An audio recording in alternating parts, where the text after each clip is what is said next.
Bem-vindo ao canal Áudio Bíblico, um lugar para fortalecer sua fé e se inspirar na jornada com Cristo. Não se esqueça de se inscrever e ativar as notificações para não perder nenhum conteúdo edificante.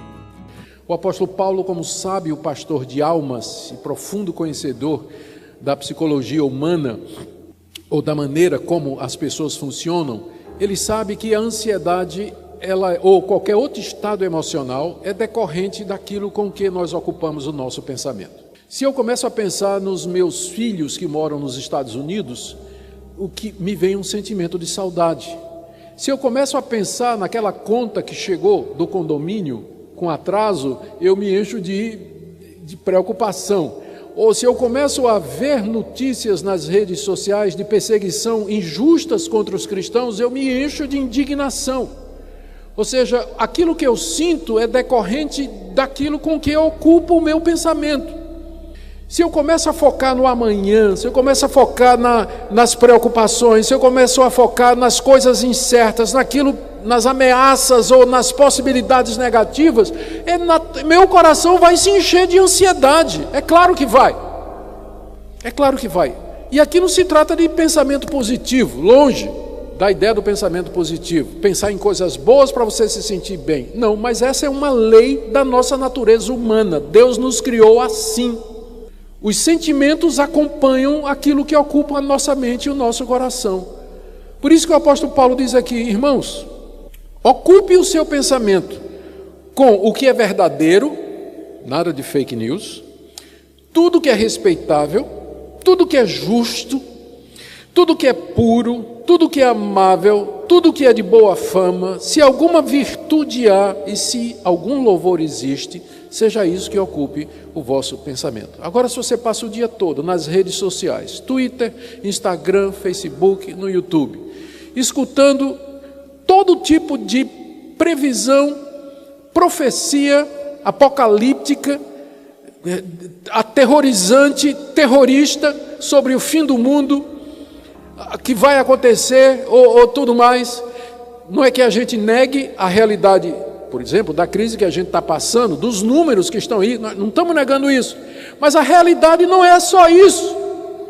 A realidade você vai encontrar, ou o complemento dela, ou o final dela, ou a interpretação da realidade, você vai encontrar na Escritura. Tem um Deus que está por cima disso, tem um Deus que disse sim, vai ter peste, vai ter praga, vai ter guerra. Tem um Deus que disse que isso tudo ia acontecer. E um Deus que disse é necessário que isso aconteça para quebrar o orgulho do homem, para mostrar que o homem não resolve os seus problemas, que a ilusão de um mundo debaixo da liderança humana, cheio de paz e prosperidade, é mesmo uma ilusão, é uma utopia, e que somente na vinda de Jesus Cristo nós teremos um novo céu e uma nova terra onde habita a justiça. Então, se você só vê esse lado aí, não estou dizendo que não é verdadeiro, eu estou dizendo que é incompleto, estou dizendo que a realidade é mais complexa e rica do que isso aí que você encontra no noticiário, nas redes sociais, que você passa o dia inteiro lendo essas coisas. E sua Bíblia, leu quando a última vez? Leu quando a última vez a sua Bíblia? Compara o tempo que tu passa no Twitter com tua Bíblia. E aí depois você vem dizer, por que eu vivo ansioso? Né? Dá meu Rivotril aí, por que eu estou ansioso? Falta de ar. Respira, vamos, 1, 2, 3. Por quê? Por quê? A resposta está aqui. Com que se ocupa seu pensamento? Com que você se foca? Em que você se concentra durante o dia? Você não tira tempo para conversar com Deus, você não tira tempo para levar diante dele as suas ansiedades e preocupações, e você não lê a palavra dele, não escuta bons sermões. Tem muita coisa boa na internet, de homens de Deus no exterior, aqui no Brasil, que vocês podem escutar, que vão dar a visão completa da realidade. Seja isso que ocupe o seu pensamento. Agora, se ocupa o seu pensamento com essas coisas, com raiva, alimentando a mágoa no coração contra determinadas pessoas, a falta de perdão, a impureza sexual, ocupando a sua mente, depois você pergunta, fica admirado, por que você está ansioso, por que você está angustiado? A resposta está essa, está aqui. Então, queridos, primeira coisa, não andeis ansiosos, é a ordem. Como fazer isso? Primeiro, orando, corretamente. Segundo, pensando corretamente. Ocupando sua mente com a palavra de Deus, as coisas de Deus. Não quer dizer que você vai ser um alienado. Vocês entenderam, eu não estou dizendo isso. Você pode ler essas coisas, você pode se informar, deve se informar, mas lembrando que não são os canais de notícia que definem a realidade. Você precisa do quadro maior para você interpretar essas notícias e não viver apavorado com elas. Saber que há um Deus que tem o controle de tudo. Mas tem uma terceira coisa. Paulo esteve em Filipos, como eu disse, cerca de 10 anos antes de escrever essa carta. E passou um tempo com eles, a gente não sabe quanto tempo.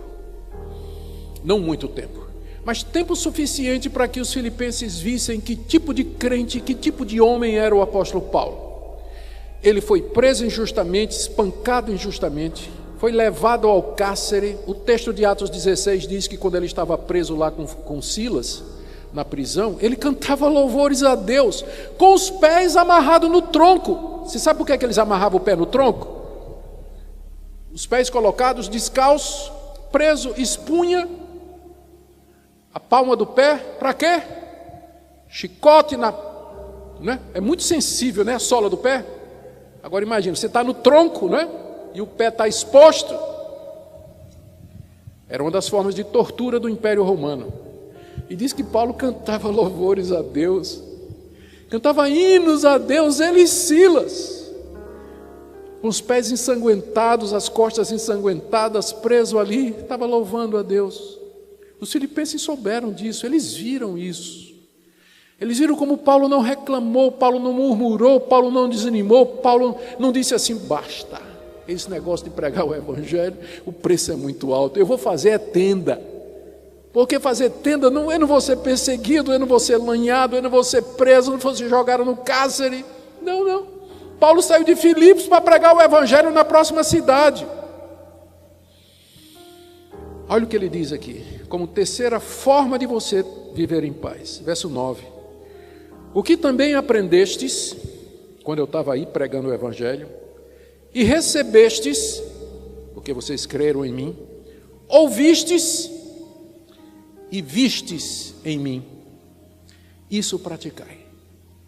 Pratiquem tudo aquilo que vocês viram em mim. Eu dei a vocês o exemplo de como servir a Deus no meio do sofrimento, sem desanimar, sem reclamar, sem desistir, sem atribuir a Deus falta nenhuma, com regozijo no coração. O que vocês viram, ouviram, aprenderam, viram em mim, pratiquem isso.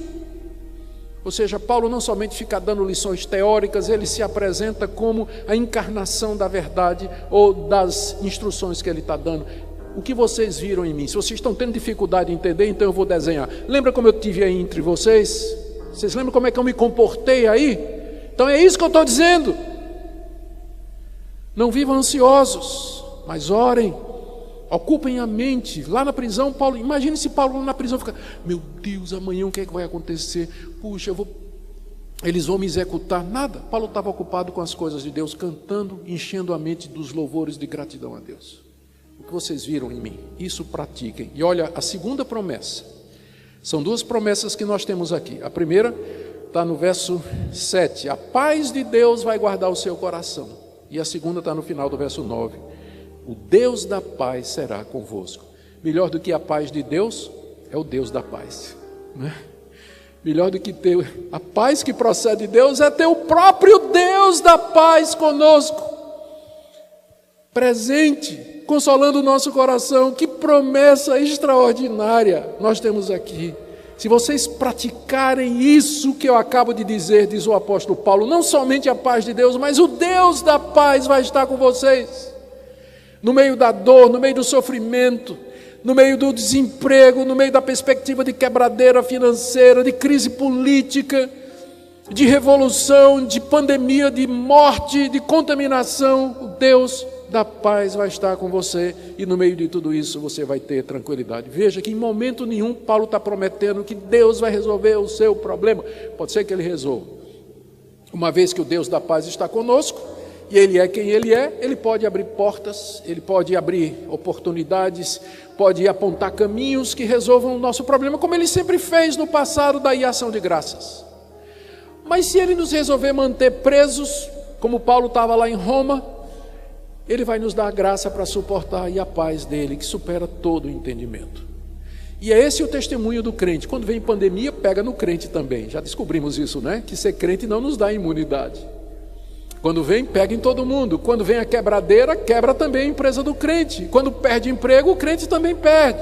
Nós não temos imunidade. Nunca Deus prometeu que nos daria imunidade dos males que são decorrentes da corrupção original do homem. Não. Mas Ele prometeu alguma coisa que o ímpio não tem: paz. Paz, descanso, alegria, regozijo, confiança, que é mais precioso do que qualquer outra coisa que porventura nós possamos ter. E é isso que Deus deseja que você tenha. É assim que Deus deseja que você enfrente a crise, as dificuldades. Não ansioso, já disse por que não, mas através da oração, através do pensamento na coisa certa e da prática, viver como cristão deve viver. O Deus da paz vai ser com você. E não existe nada mais precioso do que isso. Amém?